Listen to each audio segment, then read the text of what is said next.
Everyone is a handyman. While there are elements of that statement that have always been true, the idea that we're all handy people is becoming more and more apropos as the internet economy continues to take hold and continues to redefine influency. Sure, there are still specialists, and there always will be, but increasingly we live in a world where you need to be able to do anything, anytime. And only the wealthiest of the wealthy are immune from that statement.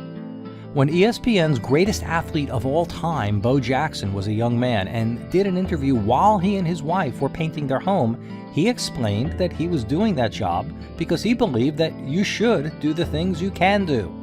Bo Jackson may have been the very first virtual assistant, if for himself.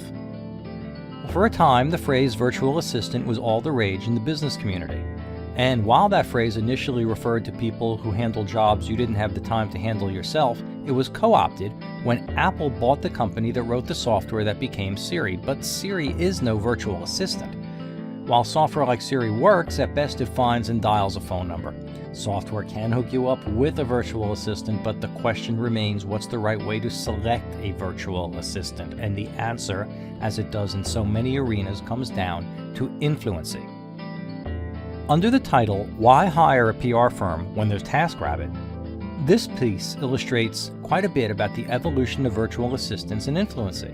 It's the story of an IT professional who lost his job and over time found himself using a handful of smartphone apps to piece together a new vocation that defies better characterization than handyman. The virtual assistant / handyman part of things is what he's become without setting out to be either. And the apps he's using, as are his clients and prospects, are the gateway to his handyman-ness. And the influency is about the apps themselves. And that's right, influency can be driven by a well-conceived smartphone app if it gains critical mass and lands in lots of hands. And while apps are not a panacea for all businesses, and they're the wrong idea for many, under the right conditions, the right kind of app can change your world. All of this sound like a lot to navigate? Well, contact me here and we'll map you a path toward influency. Looking for even more? At Virtual VIP, we run the world's preeminent virtual chief operating officer in absence service. Because while simple statements like the world has too many blogs might be true at some levels, your path to influency is more about finding the way to make yours matter. And that's what influency is really all about.